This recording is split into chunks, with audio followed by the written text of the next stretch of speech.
Translation. Sri Maitreya said, O Vidura, all glory unto you.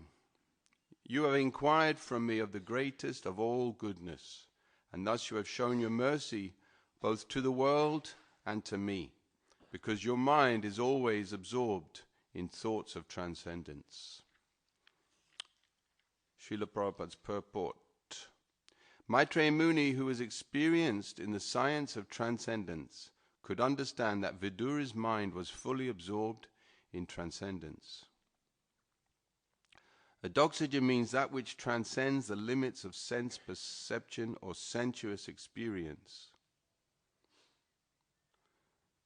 The Lord is transcendental to our sense experience, but he reveals himself to the sincere devotee. Because Vidura was always absorbed in thought of the Lord, Maitreya could estimate Vidura's transcendental value. He appreciated the valuable inquiries of Vidura and thus thanked him with great honor. Om Jnana Timirandasya Jnananjana Shalakaya Chaksusun Militam Yena Tasmai Sri Gurave Namaha Shri Chaitanya Manovistam Stapitam Jena Bhutale Sayam Rupakadam Ayam Dadati Sapadantikam Vandeham Sri Guru Siyuta Padakamalam Sri Gurun Vaishnavamscha Sri Rupam Sagrajatam Sahagana Raghunatam Vitam Tam Sajivam Sadvaitam Savadutam Parijana Sahitam Krishna Chaitanya Devam Sri Radha Krishna Padan Sahagana Lalita Shri Vishakam Vitamscha Hey Krishna Karuna Sindhu Dinabandho Jagatpate Gopesha Gopika Kanta Radha Kanta Namostute Tapta Kanchana Gaurangi Radhe Vrindavaneshwari Vrisabhanu Sutta Devi Pranamami Hari Priye Vancha Kalpatarubhyascha Kripa Sindhu Bhyevacha Patitanam Pavanebhyo Vaishnavebhyo Namo Namaha Jaya Sri Krishna Chaitanya Prabhu Nityananda Sri Advaita Gadadha Shiva Sadi Gaura Bhakta Vrinda Hare Krishna Krishna Krishna Hare Hare Hare Rama Rama Rama Hare Hare. The word sadhu is mentioned twice here in this shloka. Prabhupada translates as goodness and all good. So we understand that mode of goodness is very nice, but the real goodness is here mentioned as transcendence or transcendental. The sadhu is meant to be in transcendence, or at least aspiring for transcendence. So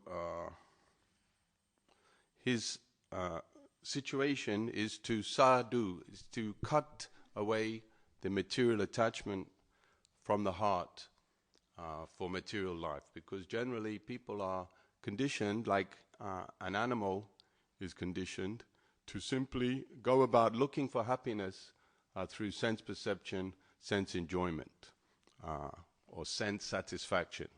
See, the animals are very much eager for food, very much eager. Especially if you go to India, you can sit down in a quiet place somewhere, and immediately a stray dog will come, or some ants will come, some birds will come, because they know that a few crumbs will drop on the floor. Even in England, you sit on a park bench in a town centre, there's seagulls and pigeons.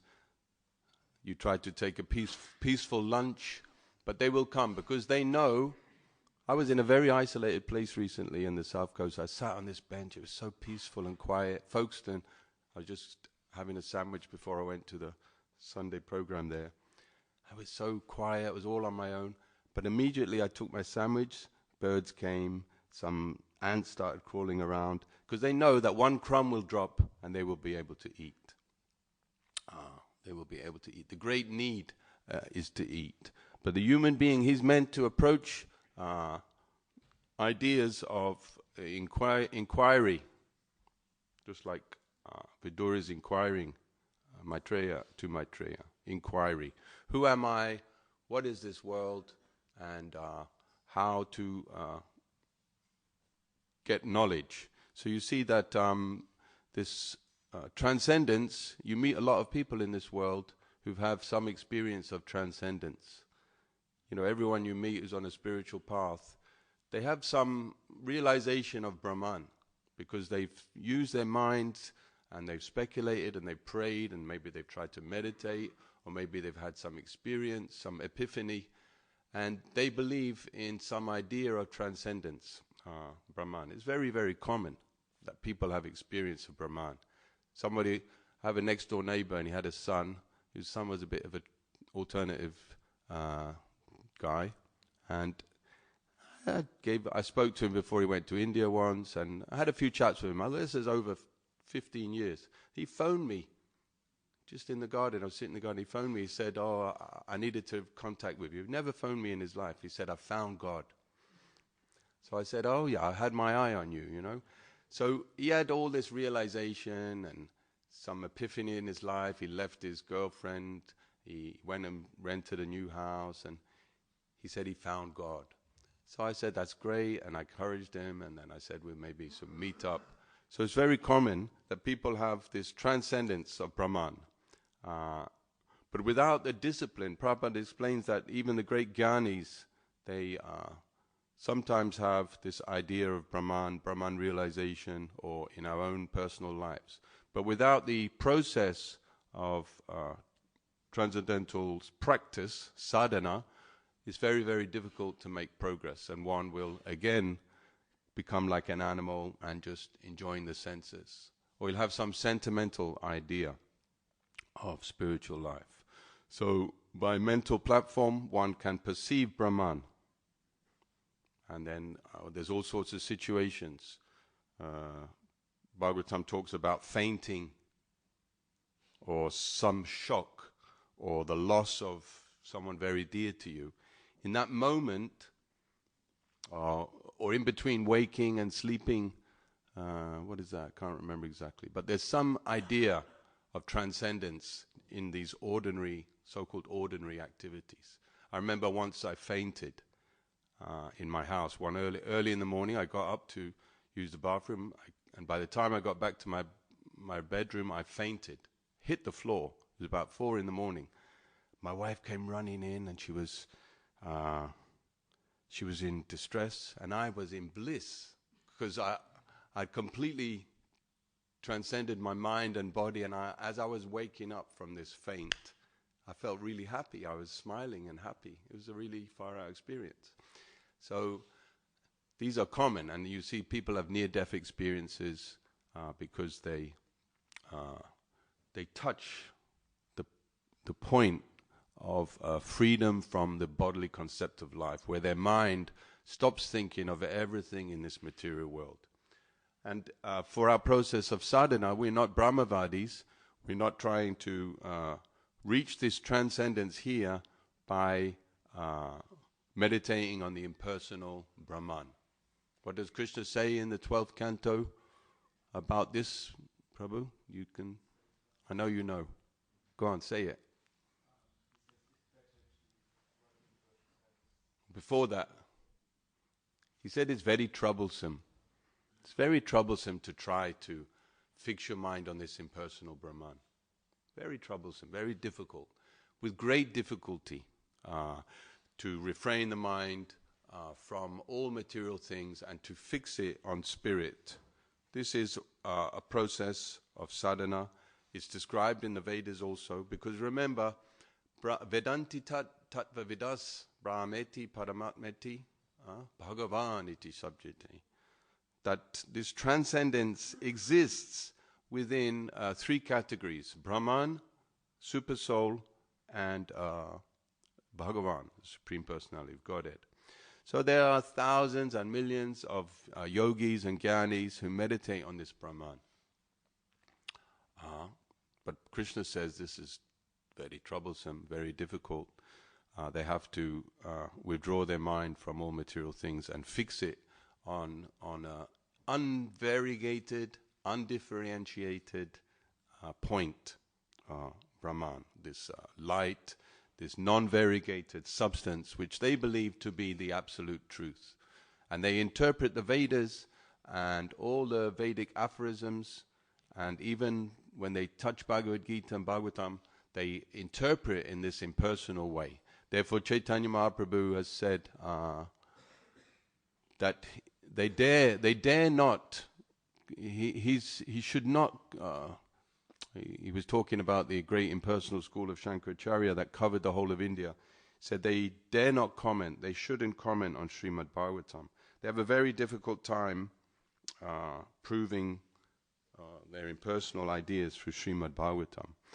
And even if they get liberated, ye ravindaksha vimukti manana, they do not stay there because they do not have the shelter of the lotus feet of the Lord. So Srila Prabhupada says if you're standing on water, if you're in the water, it's not very good. And if you're standing on something that floats in the water, still, that's really not that good. But when you're on the land, then you're safe. So according to our bhakti path, we have to fix our mind on Krishna. This is our business. Atashi Krishna namadi na bhavet grayam indriya sevan mukhi jivado swayam eva spratyada. That the holy name of Krishna is transcendental, like this word adoksaja is there.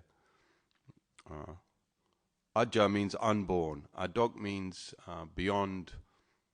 I don't really know what adok means, but the idea is that adoksaja is that which is transcendence. So Krishna is transcendental. His name, form, qualities, pastimes, nam adi. Nam means the name, and adi means all those things in relation to Krishna, his form, his qualities, his pastimes, his associates, his abode, his temples, his deity, his devotees. They're all transcendental. And one who is on the path of bhakti means he has a faith that these are transcendental. And all the impersonalists, Brahmavadis, Mayavadis, speculators, people who've realized a little bit transcendence, they have not received this faith in Krishna, that Krishna is transcendental. And the whole point of our preaching is to give people this drop of faith in Krishna, then they can begin the very easy path of Krishna consciousness. Very, very easy. Prabhupada said you just chant Hare Krishna, and then by meditating on this is the same, meditating on the sound, it's the same as meditating on the Supreme Personality of Godhead, Radha and Krishna. And we meet the sadhus, we meet the devotee. So the devotee is considered the real sadhu, because he is in touch with Bhagavan, Bhakta Bhagavan. And Bhagavan, Supreme Personality of Godhead, is full of variety, full of transcendental nectar and sweetness and taste. Therefore the devotees, Prabhupada said, you can only eat through the mouth. So you cannot eat through your hands or your feet or your ear or your eyes or your nose. You have to eat through the mouth. So the only way to approach Krishna, Bhagavan, is through this bhakti, devotional service. And all these Brahmavadis and impersonalists and speculators all over the world, they have one qualification they need to begin the path of bhakti, and that is to get rid of pride. Because as soon as you speak to someone, you find they're very proud of their realization and they believe it to be the absolute reality. So therefore, when we preach, we have to use wisdom and knowledge. We have to use jnana and vairagya to preach, actually. Although bhakti is transcendental to jnana and vairagya. Vasudeva Bhagavati Bhakti Yoga Jnanatya Shivairagyam. That when you do bhakti, then you automatically get knowledge, you automatically get detachment. Even for the lowest devotee, the neophyte devotee, Krishna says, like us, Krishna says, Param drisva nivatate rasopyasyo raso vajam By getting a little bit of taste from Krishna consciousness, we remain fixed on the path, very enthusiastic. Even though we're Vishaya, we're still actually Vishayas, we're still sense enjoyers, we still have so many material desires, we're not liberated from material desires. But if we have faith in the lotus feet of Krishna, Lord Chaitanya, that they're the boat for crossing over this ocean, then we can very easily, what is that verse that says we can easily, English, cross over. Samashita ye padapalaba plavam mahatpadam punyam yasho murari bhavambade vatsa padam padam padam padam padam tirtha padam vipadam natesham. The lotus feet of Krishna, very safe, the very safe boat. So safe boat for crossing over. And the sadhus, they cross over, but they leave the boat on the other side of the river, so that you can also use that same boat. This is a spiritual life. 1 minus 1 is 1, 1 plus 1 is 1. So it's a very safe path. Those lotus feet of Lord Chaitanya, they're worshipped by Brahma and Shiva, and they, just by bowing down to Lord Chaitanya, this is the pride problem again, you see, just by bowing down to the lotus feet of Lord Chaitanya, then he removes the embarrassment of the suffering of material anxiety in this world. So the sadhu means to cut away our attachment to sense gratification, our attachment to this idea of reality, and also our attachment to impersonal Brahman, that the devotee must try to find a way into the heart. That's why this prasadam is such a powerful weapon against the force of Maya. Because when someone takes the prasadam, they feel this is such a sweet, nice thing. I remember I went to Soho Street before I joined, I was a lost hippie squatter in South London, and I went with these they were my friends at the time, and we would go to Soho Street, and it was a big thing because came up in the tube from South London. We have to run away from the guards because we never have tickets, we never have money, and we finally got to Soho Street, and it was after 1 o'clock, and the lunch program was over, and the curtains were closed. And the girl I was with, she started to do some meditation in the temple room like this. The other guy was like, they wanted to kick him out. He was so scruffy. Anyway, they gave us Charanamrita. The devotee, I remember which devotee it was. He gave me, I took this Charanamrita and I thought, they drink this stuff every day. This is unbelievable. It was the most amazing thing I ever tasted in my life. I couldn't believe it. How did they get it to taste like that? And I was like, wow. And then, actually, I found, in retrospect, it was a courtesy. So we'd gone like, we're going to get some of that Hare Krishna food.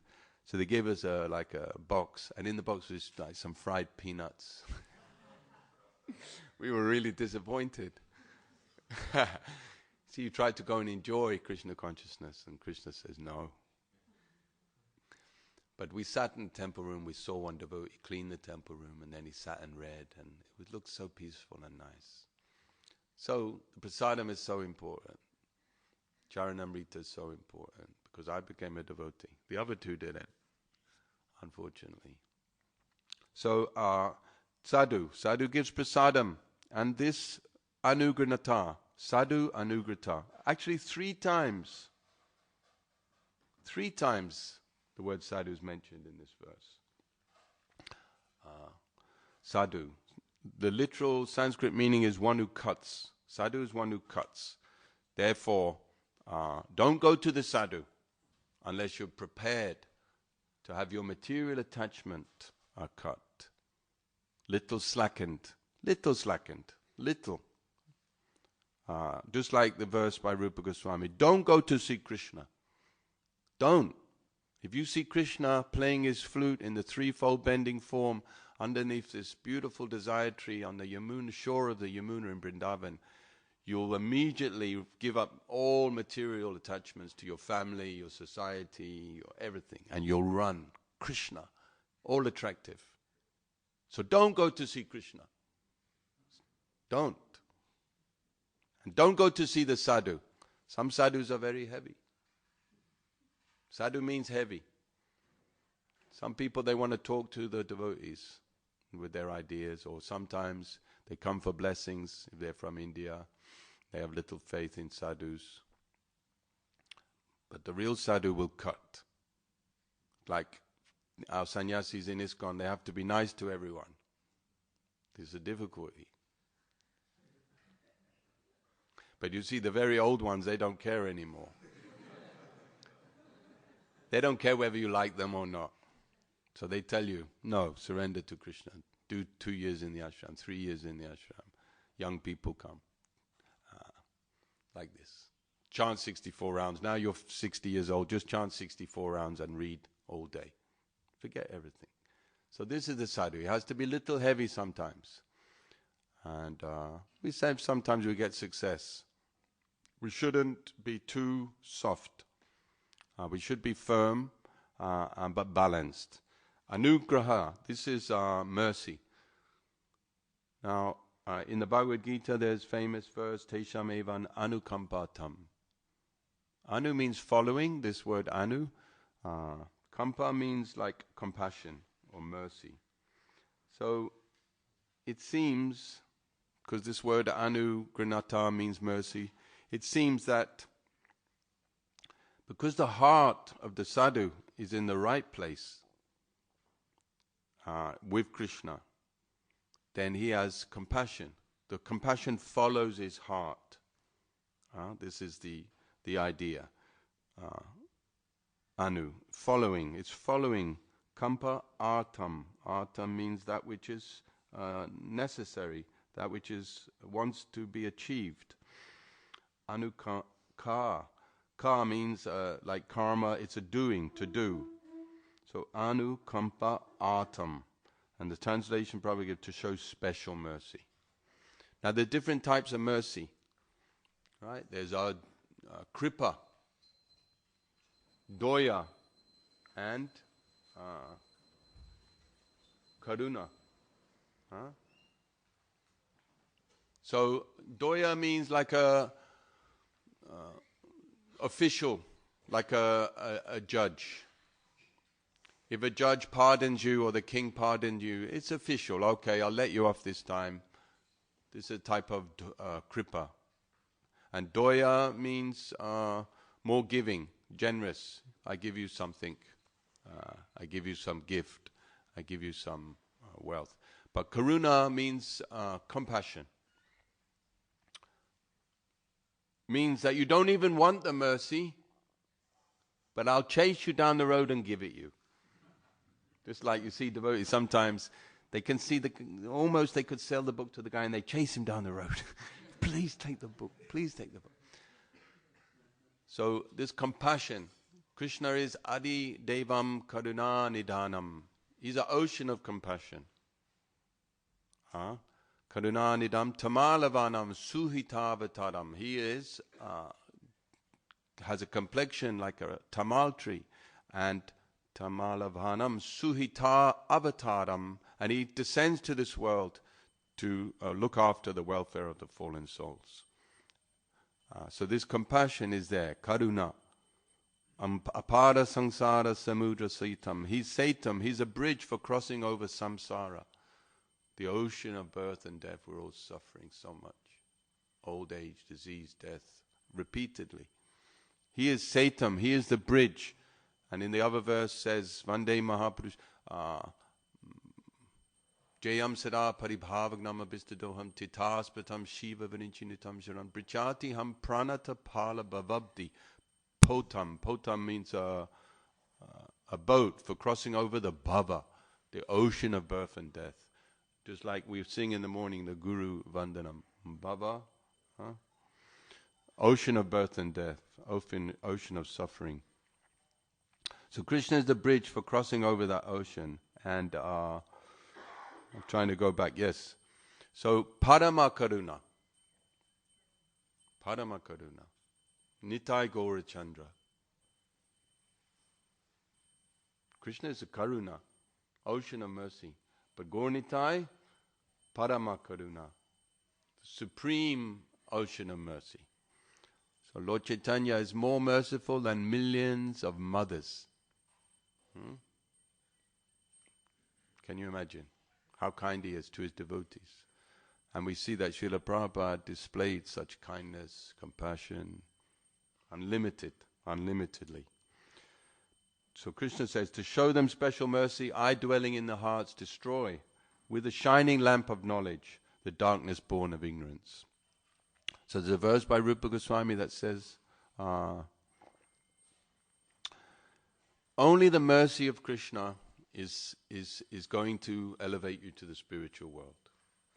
Only Krishna's mercy. So we do not by our knowledge, not by our renunciation, all these things. So we are practicing devotional service, Bhaktimam Abhijanati, to get Krishna's mercy. This is our business. We want Krishna's mercy. He's very merciful. Radha Krishna, ocean of mercy. Lord Chaitanya is an ocean of mercy. The Guru is an ocean of mercy. The Vaishnava is an ocean of mercy. This is our business. Sometimes people want to be big jnanis, try to understand bhakti and study all the sandarbhas of Jiva Goswami and become great jnanis and this and that. This is okay. But the result is that, should be result from that is that we want to give mercy to others. Not that we lock ourselves in a room in Vrindavan and study and spend 20 years. We'll get as much mercy and even more by serving Lord Chaitanya's lotus feet and delivering his compassion to others. So we're the instruments of Lord Chaitanya. Lord Chaitanya would embrace people out of religious ecstasy or friendliness, but his real business was to pull that soul out of the material world. There's no other avatar that goes around embracing people. Only Lord Chaitanya. You never hear of Vamana or Nrsimhadev or Krishna. You know, Krishna goes embracing his coward boys, his associates. But Lord Chaitanya is embracing fallen conditioned souls as he wanders about India. This is quite amazing. So we don't trust in this material world that we perceive through our senses. We have to trust in our transcendental experiences. And how do we get the best transcendental experiences? Anyone can say? What's the process to get the best transcendental experiences in Krishna consciousness? There. That's the right answer. Hare Krishna, Krishna Krishna, Hare Hare, Hare Rama, Rama Rama, Hare. Guaranteed that 90% of your best experience in Krishna consciousness is in the kirtan or your japa. So this is the ultimate mercy of Lord Chaitanya Nityananda. Lord Nityananda has opened up a marketplace and he's selling the holy name simply for the price of your faith. So you take this faith in the holy name and you make this your main business. How to fix yourself on transcendence is to focus with all attention when you chant your japa and chant Hare Krishna as much as possible. And whenever your mind wanders to the material world again, you try to bring it back. And if you do this, over time you'll become liberated. You'll become free from any desire to enjoy the material world. And you'll feel happy. Susukam kartam avyayam. It's very happy. Oh, I'm not interested in this horrible material world anymore. Thank you, Krishna. Thank you so much. Now I'm free. I'm free to fix my mind on your lotus feet more and more. Drink the nectar of your lotus feet. One poet has prayed, King Kulashekar, the Mukunda Malasatri, he says, Krishna, he's like a beautiful lake, and his hands and feet are lotuses decorating that lake, and his eyes are like two fish that swim in that lake. And I'm burning in a fire, I'm burning in the desert, I am so miserable. Let me dive in that lake and enjoy nectar. Hare Krishna. So by sincere devotional service, that's all we need. Krishna will reveal everything to us. He'll liberate us, and we'll be able to go back home, back to Godhead, to the proper transcendental realm of Goloka Vrindavan. Hare Krishna. Thank you. Any points or questions? Yes, Prabhu?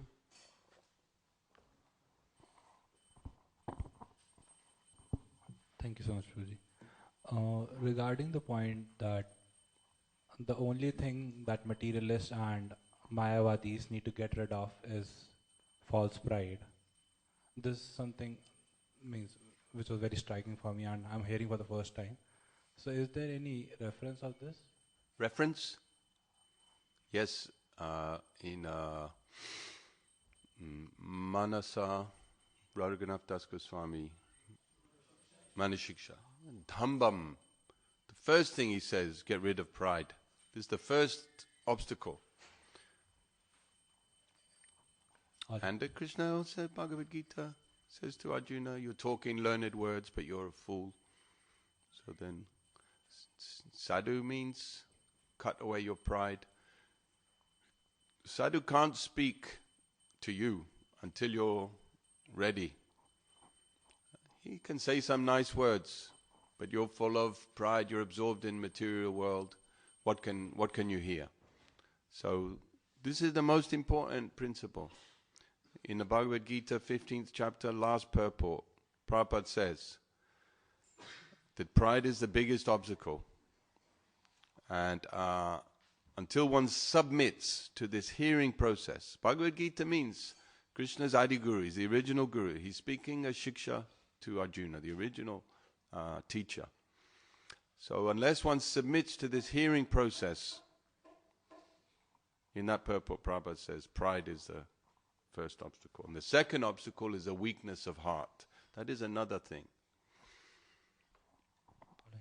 So many references are there. Prayojan Prabhu.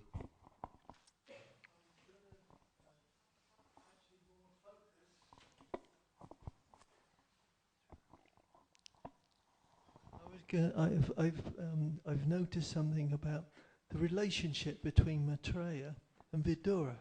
To concentrate more on the other aspects of Krishna consciousness, it says in Bhagavad Gita 10:8,